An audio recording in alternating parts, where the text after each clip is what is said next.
prêt pour l'arrivée de Jésus? Es-tu prêt, mon frère, es-tu prêt pour le retour de Jésus?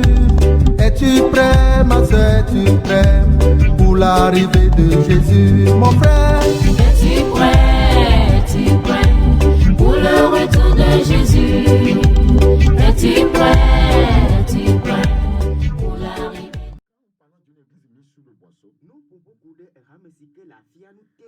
Mettre sous le boisseau, c'est cacher la vérité. Maintenant, nous revenons réellement maintenant à l'église. Voyez, l'église du Seigneur, voyez, ne doit pas cacher la vérité. Voyez, nous sommes appelés pour divulguer la vérité. Regardez dans Romains 1, le verset 18. Romains 1, le verset 18. La colère de Dieu se révèle du ciel contre toute impiété et toute injustice des hommes qui retiennent injustement la vérité captive.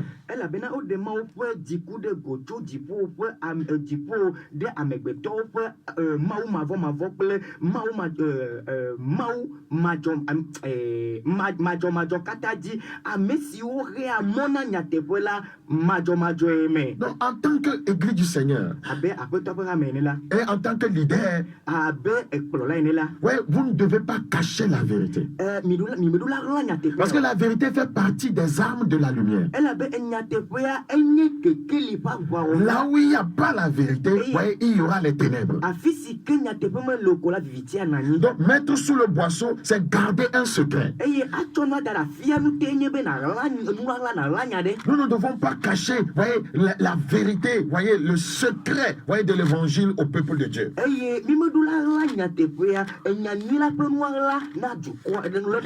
Tout enseignement que tu peux donner, ça amener des gens à comprendre qu'ils ont besoin de se repentir de leurs péchés. Tu leur caches le secret de l'évangile.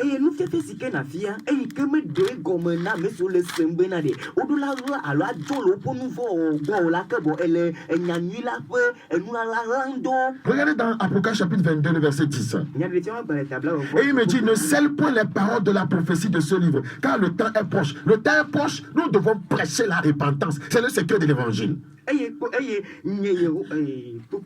Rapidement, il ne faut pas me perdre le temps. 22, le verset 10.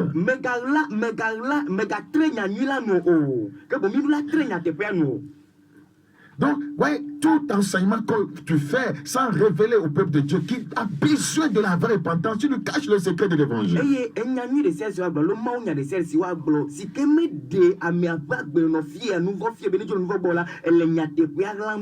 Mettre sous le boisseau, c'est éviter de rendre public. Voilà. Donc, nous devons rendre public notre foi. Nous devons rendre public le message de Jésus. C'est très important. Mais lorsque nous ne véhiculons pas le vrai message de Christ, voyez, nous mettons maintenant, voyez, l'évangile sous le boisseau.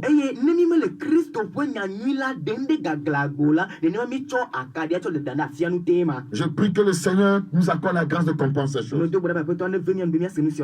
Nous avons été sauvés en Jésus. Et nous sommes appelés à apporter la lumière du Christ à ceux qui sont toujours dans les ténèbres du péché.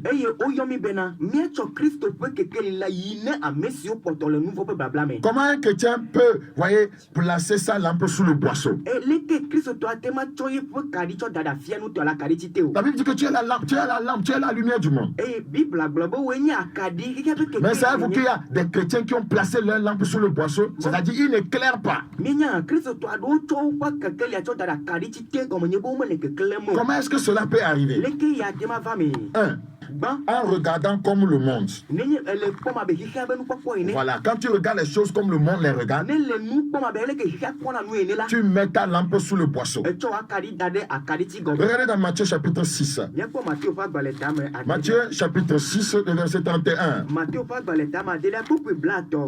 Matthieu chapitre 6, le verset 31. Surtout la période dans laquelle nous sommes, il ne faut pas mettre ta lampe sous le boisseau.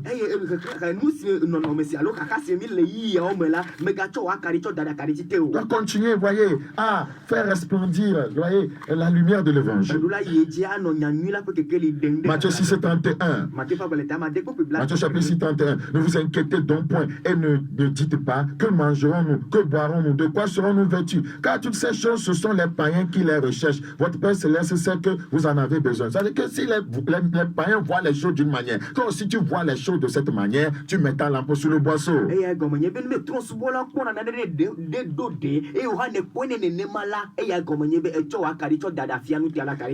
Deuxièmement, voyez comment on peut mettre sa lampe sous le boisseau. Voyez, en sonnant comme le monde, en sonnant. En sonnant.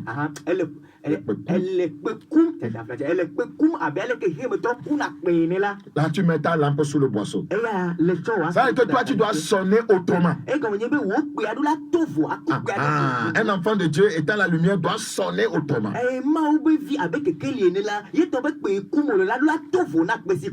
C'est très important. Voyez dans Jacques chapitre 3. Jacques chapitre 3. Jacques chapitre 3, le verset 10. Jacques chapitre 3, le verset 10. Jacques chapitre 3, le verset 10. Il est écrit, de la même bouche sortent la bénédiction et la malédiction. Voyez, c'est comme ça les mondains, voyez, sonne. Il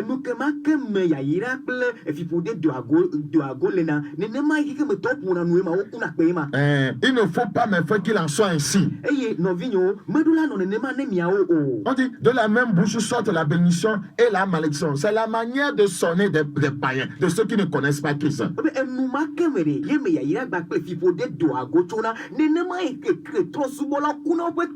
Mais un enfant de Dieu ne doit pas sonner de la même manière. Si tu fais ça, tu as mis ta lampe sous le boisseau. Ouais, troisièmement, ouais, un enfant de Dieu peut mettre sa lampe sous le boisseau en ne partageant pas l'évangile. Regardez dans Marc 16. Marc chapitre 16. Marc chapitre 16. Ouais, en faisant ces trois choses, ouais, tu deviens ténèbres. Regardez dans, voyez, Marc, c'est ça? Oui. Marc chapitre 16. Marc chapitre 16, le verset 15. Marc 16, le verset 15. Puis il leur dit, allez par tout le monde et prêchez la bonne nouvelle à toute la création. Un enfant de Dieu qui ne fait pas cela a mis sa lampe sous le boisseau.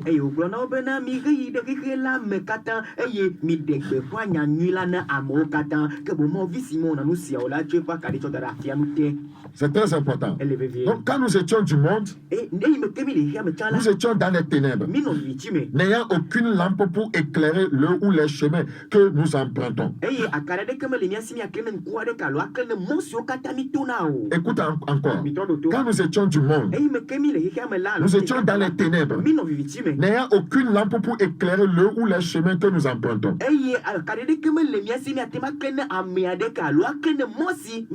L'ennemi avait donc la capacité de nous orienter vers ces voies, celles qui nous conduisaient loin du Seigneur.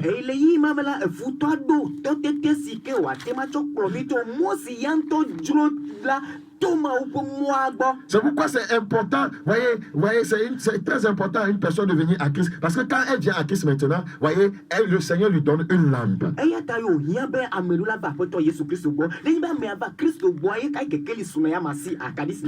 Maintenant, elle peut dorénavant maintenant éclairer les chemins qu'elle emprunte. Ouais, regardez, c'est en Jésus-Christ seulement que vous pouvez trouver une telle lampe. Elle est spirituelle. Regardez dans Ephésiens chapitre 5. En dehors de Christ, toute autre lampe est ténèbre. Regardez dans Ephésiens 5. Ephésiens chapitre 5. Ephésiens chapitre 5. Le verset 8. Ephésiens 5, le verset 8. Autrefois, vous étiez ténèbres. Autrefois, quand vous étiez dans le monde. Quand vous n'étiez pas convertis. Quand vous vivez dans l'immoralité sexuelle, quand vous visitez les charlatans, quand vous fraudez les choses dans vos services, vous étiez ténèbres. Quand vous aviez 2 femmes, vous étiez ténèbres. Quand vous aviez plusieurs copines et vous étiez un coureur de jupons, vous étiez ténèbres. Quand vous gardez la rancune, le manque de pardon, vous étiez ténèbres. Quand vous étiez un sorcier, vous étiez ténèbres. Quand vous avortez, madame, vous étiez ténèbres. Quand madame, vous portez des pantalons pour décalquer votre sexe avec des mèches de mamie à multicolores, vous étiez ténèbres.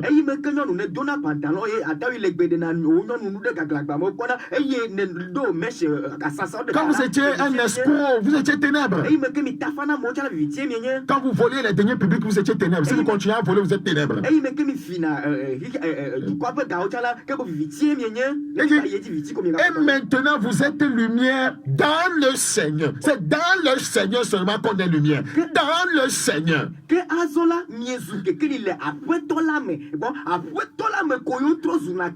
C'est que ceux qui sont venus à Christ et ils sont devenus lumière et ils rétrogradent, ils vont redevenir encore ténèbres. C'est pourquoi, enfant de Dieu, dans ces temps difficiles, ne rétrograde pas, ne redeviens pas ténèbres.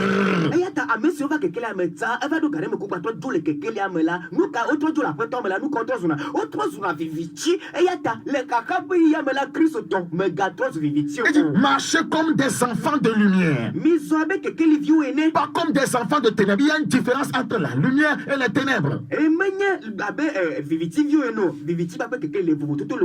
Car le fruit de la lumière consiste en toutes sortes de bonté, de justice et de vérité.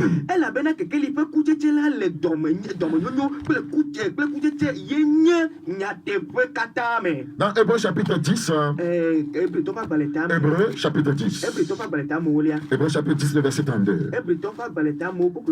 Hébreux 10, 32. Hébreux 10, 32.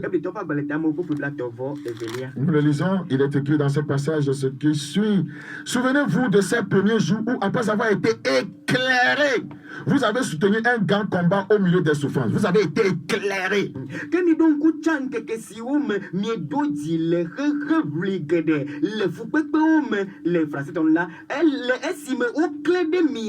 Souvenez-vous de ces premiers jours. C'est quoi les premiers jours? Ouais, les jours où nous sommes donnés à Christ. Ou après avoir été éclairés, vous avez soutenu un grand combat. C'est quand on est dans la lumière qu'on peut combattre l'ennemi, qu'on peut combattre les ténèbres. On ne peut pas être ténèbres et combattre les ténèbres.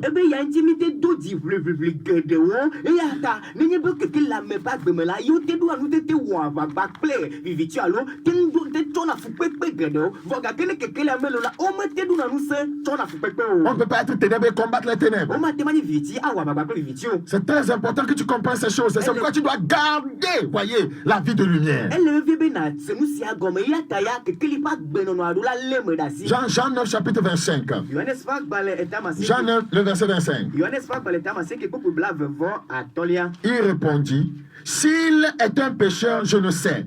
Je sais une chose, c'est que j'étais aveugle et que maintenant je vois. Donc être dans les ténèbres, c'est être dans l'aveuglement. Il dit j'étais aveugle, maintenant je vois.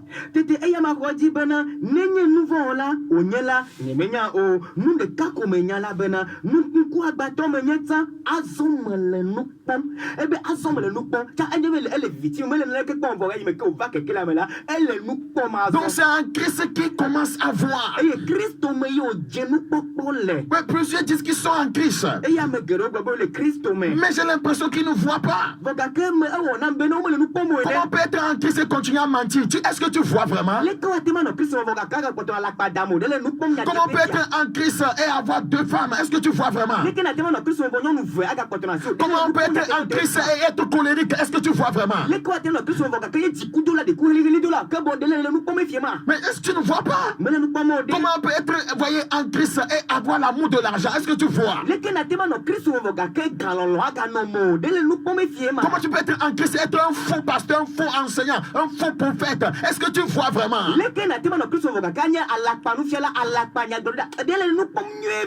Ça veut dire que, voyez, tu dis que tu es venu dans la lumière, mais tu as mis cette lumière sous le boisseau.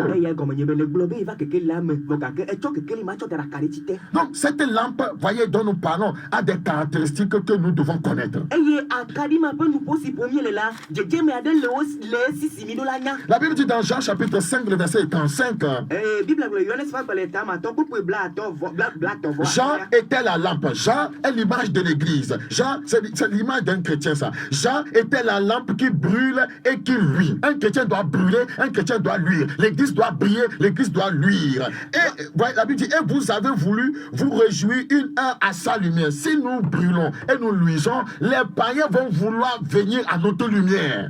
Et Johannes là, il y a Akadi si les bibines, Johannes le bébé il y a Akadi si les bibines, et il y a le que clem, que ce torulana edula bi, et il y a clé, que miaola miedibe, il y a quoi dit joga pour de cale un peu que kelila, mais mianya Christola, mianya monsieur, bon amour pour la kekelichonae. Ouais, nous savons bien que tout ce qui est allumé peut s'éteindre. Et minya be nous si okata o do alo do jokola o do abate bate mateti. Est-ce que vous savez ça? Minya. Tout ce qui est allumé peut s'éteindre. C'est pourquoi les temps que nous passons, voyez, sont favorables à l'ennemi pour éteindre nos lampes.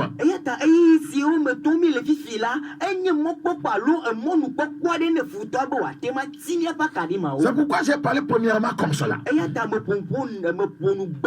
Parce que quand il y a un danger, il faut avertir. Donc, nous savons bien que tout ce qui est allumé peut s'éteindre. Oui, nous étions en train de chercher le réveil. Et voilà cette situation. Oui, la recherche du réveil va être encore plus difficile.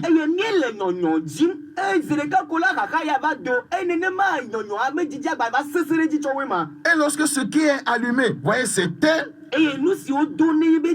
l'obscurité reprend place et les ténèbres deviennent de nouveau maîtresses. Les obscurités deviennent de nouveau maîtresses.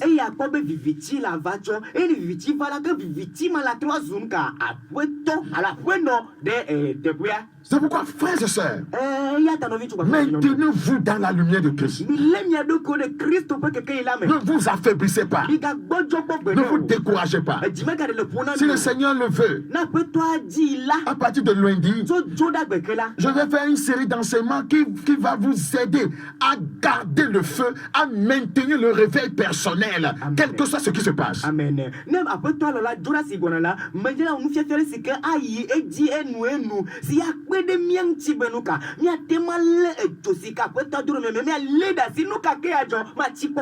La lampe pour éclairer a besoin d'une flamme de feu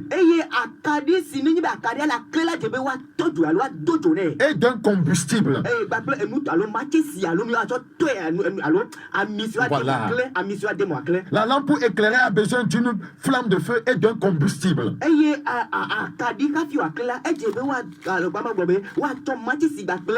Regardez dans Matthieu chapitre 3. Matthieu chapitre 3. Matthieu chapitre 3 et verset 11. Matthieu chapitre 3 et verset 11. Moi, je vous baptise d'eau pour vous amener à la repentance, mais celui qui vient après moi est plus puissant que moi. Je ne suis pas digne de porter ses souliers. Lui vous baptisera du Saint-Esprit et de feu.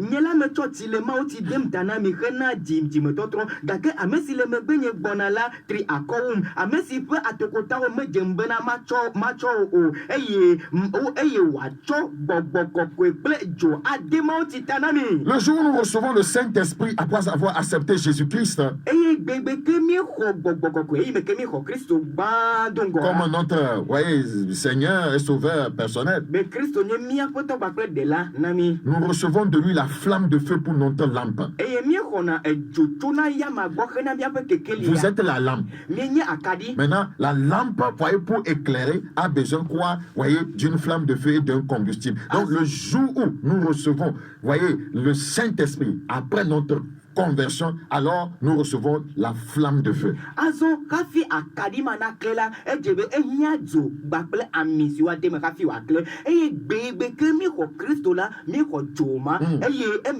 jour que nous recevons le Saint-Esprit, après avoir reçu Jésus comme son Seigneur et Sauveur personnel,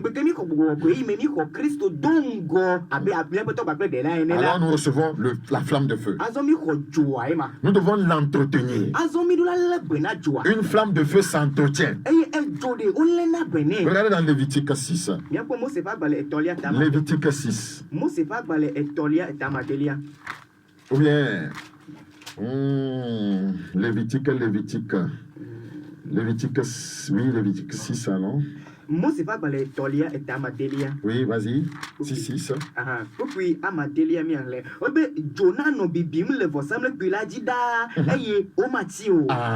Le feu brûlera continuellement sur l'autel et ne s'éteindra point. C'est ça un enfant de Dieu. Son feu doit continuellement brûler et ne doit jamais s'éteindre. C'est quand le feu brûle que l'ennemi ne s'approche pas de toi, l'ennemi ne te vole pas. Donc nous devons l'entretenir afin qu'elle ne puisse point s'éteindre. La flamme de feu, c'est le Saint-Esprit en nous. Il nous est demandé de ne pas éteindre cette flamme. Dans 1 Thessaloniciens 5, le verset 19, n'éteignez pas l'esprit.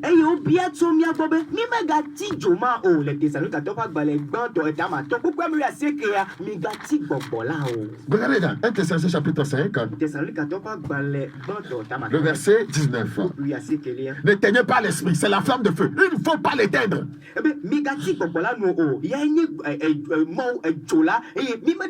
Donc la flamme que vous avez reçue, vous ne devez pas l'éteindre. C'est très important. Vous voyez, quand vous vivez dans le péché, vous attistez l'esprit et il va s'éteindre.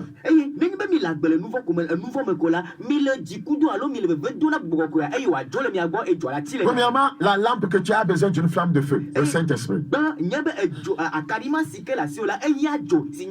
Et il faut entretenir. Et il ne faut pas l'éteindre.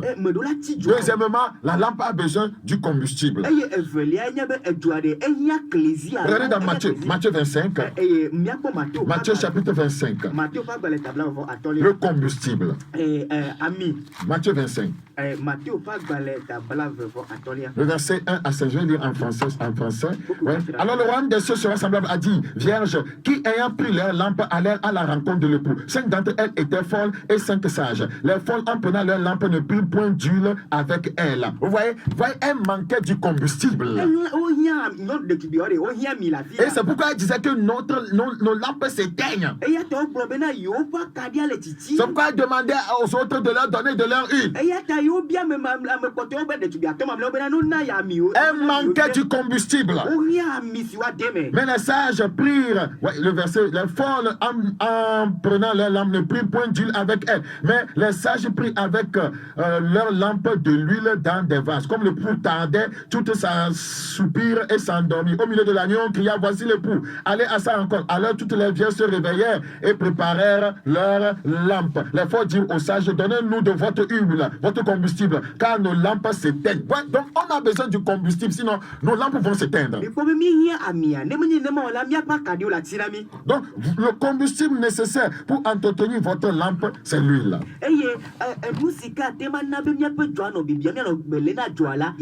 Puisque notre lampe est spirituelle, notre huile est aussi spirituelle. Nous l'obtenons à chaque fois que nous nous connectons, voyez, à Dieu en entrant dans sa présence. C'est comme ça nous obtenons l'huile.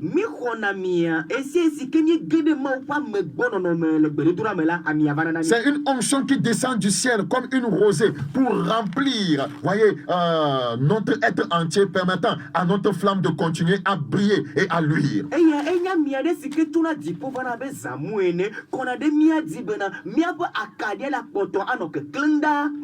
Regardez dans Psaume 133. Psaume 133. Psaume 133. Est-ce que seul à la maison tu arrives à entrer dans sa présence? Quand nous étions ensemble, nous allons facilement dans sa présence, dans l'adoration, dans la louange. C'est comme ça que l'huile descendait sur nous pour entretenir notre flamme de feu, notre lampe.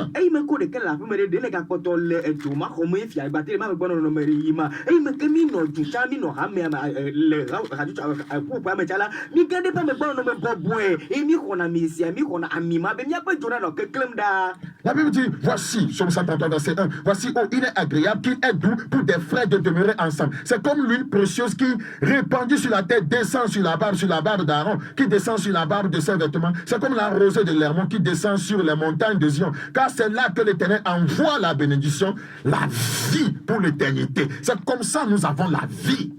Boda aleke me renyo eye vivina ene novio kata novio le afi de kai elle abe ami vevi le tame retio de geme tio de aron pe gesi je pe autola me maene elle abena hermon zamu sile tio mun de zio toji la ene elle abena gama yehowa do ya ira ple agbetebe. Ouais, qu'il est bon, qu'il est doux, qu'il est que les frères sont ensemble. Vous êtes en train de dire, moi seul, il y a des frères qui disent, moi seul, je fais ça à la maison. Moi seul, je suis en train de prier. Donc toi, tu es plus sage que Dieu qui dit qu'il est bon, qu'il est doux, qu'il est agréable, que les frères sont ensemble. Mais bobe, enyo bena novio na noju, eyo ane ko bena awone de kaye la, il était le homme. Boka ke de ma biobe de ne jenya to ma aussi bobe, novio na noju, kana nusi aba ko kono aye di nuea. Regardez dans Osée 14. Osée chapitre 14. Le verset 5.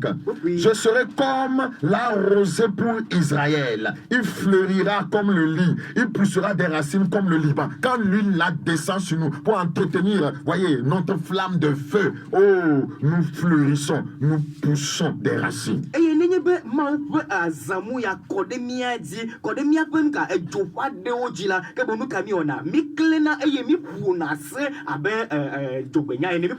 Notre lampe spirituelle nous a été confiée par Dieu pour orner nos vies. Il nous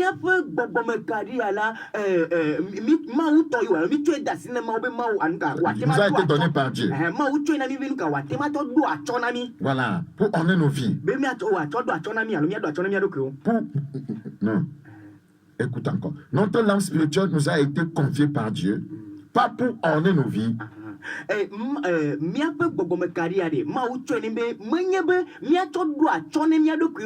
Vous dites, je parle la langue. Ah, je suis en fonction. Non. Mais pour nous permettre d'être prêts pour le retour de l'époux. Rappelez-vous, les 5 folles disaient, nos lampes s'éteignent. Ça veut dire qu'elles ne pouvaient plus être prêtes pour entrer dans le ciel. C'est à cause de cela, voyez, que le Seigneur nous a donné cette lampe spirituelle avec une flamme de feu et quoi? Une, voyez, de l'huile.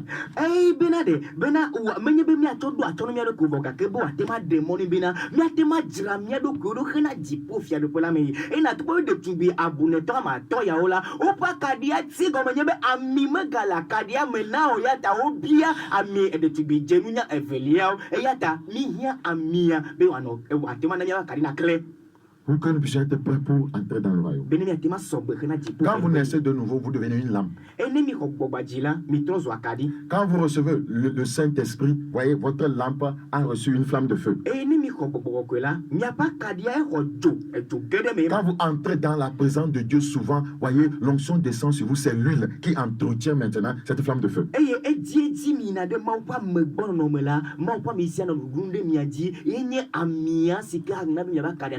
Mais quand vous n'êtes plus dans la présence de Dieu, ça veut dire que vous allez rater l'enlèvement. C'est ce qui arrive aux 5 vierges folles ici.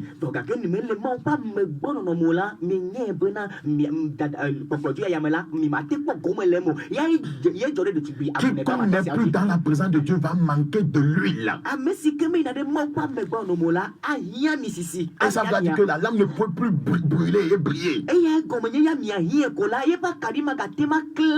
Regardez dans Matthieu 25 toujours. Matthieu chapitre 25. Matthieu chapitre 25.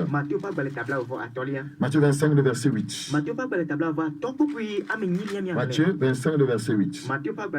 Les folles dirent aux sages, donnez-nous de votre huile, car nos lampes s'éteignent. Les sages répondirent, non, il n'y en aura pas assez pour nous et pour vous. Allez plutôt chez ceux qui en vendent et achetez-en pour vous. Ouais, c'est le Seigneur qui en vend, ouais, gratuitement. Pendant qu'elle allait en acheter, pendant qu'elle voulait entrer dans la présence de l'époux lui était déjà arrivé. L'époux arriva, celles qui étaient prêtes entrèrent avec lui dans la salle des noces et la porte fut fermée. Plus tard, les autres vierges vinrent et dirent, Seigneur, ouvre-nous. Mais il répondit, je vous le dis, en vérité, je ne vous connais pas. Veillez donc, puisque vous ne savez ni le jour ni l'heure. Sans l'huile, le Seigneur ne vous connaît pas.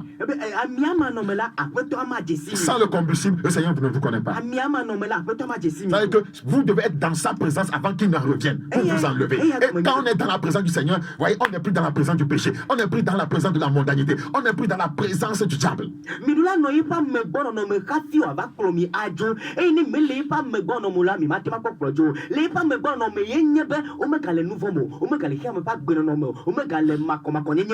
Personne ne pourra rencontrer l'époux avec une lampe éteinte. Écoutez très bien, personne ne pourra rencontrer l'époux avec une lampe éteinte.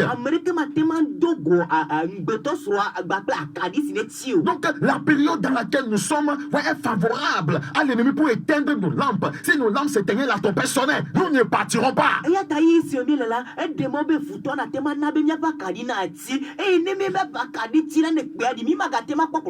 Pour cela, veillons. Veillons tout le temps sur notre lampe spirituelle. Veillons sur notre vie. C'est très important. Oh, frères et sœurs, prévoyons toujours de l'huile de côté dans une vase. C'est-à-dire, soyez toujours dans sa présence.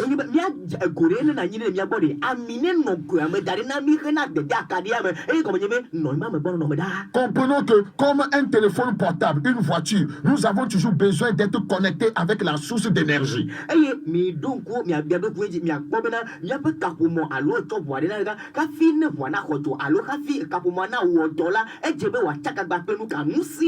Voilà, la source d'huile, la source d'onction, qui est l'Éternel des armées si nous voulons garder notre lampe allumée.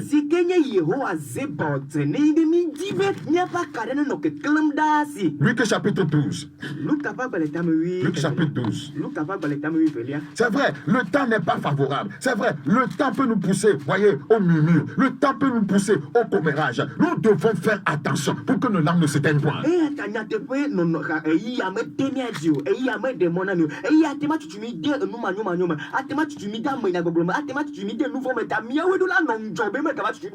Luc chapitre 12, le verset 35 à 40, et je vais m'arrêter là. Luc chapitre 12, 35. Il est écrit dans ce passage, ce qui suit, que vos reins soient sains et vos lampes allumées. C'est important. Vos lampes doivent être toujours allumées.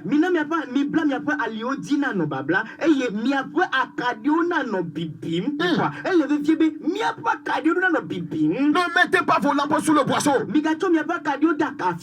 Ne permettez pas à l'ennemi de mettre votre lampe sous le boisseau. Ne permettez pas au péché de mettre votre lampe sous le boisseau. Ne permettez pas un soir disant monsieur qui dit qu'il t'aime, il ne t'a pas doté, il ne t'a pas marié, il couche avec toi, il te met sous le boisseau.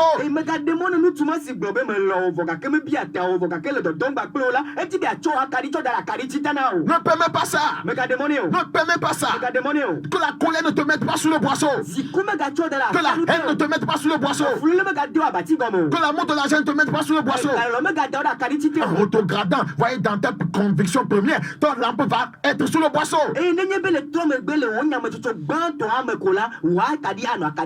Il dit, et vous, soyez semblables à des hommes qui attendent que leur maître revienne des noces, afin de lui ouvrir dès qu'il arrivera et frappera. Heureux ces serviteurs que le maître à son arrivée trouvera veillant. Je vous le dis en vérité, il se scindra, les fera mettre à table et s'approchera pour les servir. Qu'il arrive à la deuxième ou à la troisième veille, heureux ces serviteurs s'il les trouve veillants. Sachez-le bien, si le maître de la maison savait à quelle heure le voleur doit venir, il veillerait et ne se laisserait pas percer sa maison. Vous aussi, tenez-vous prêts, tenez-vous prêts, tenez-vous prêts, car le Fils de l'homme viendra à l'heure où vous n'y penserez pas. Verset 40.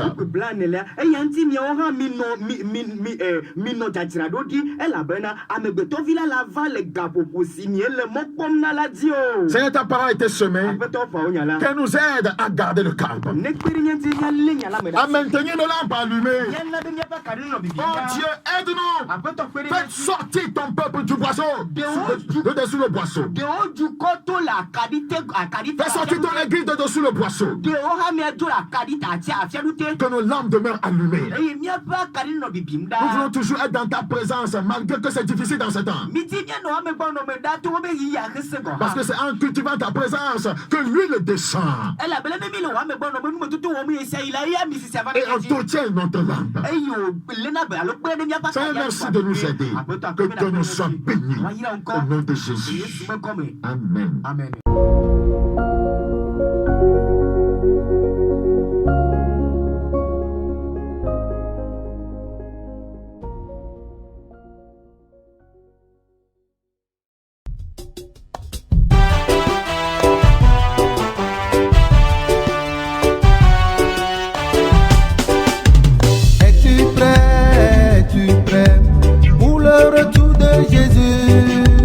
Es-tu prêt pour l'arrivée de Jésus?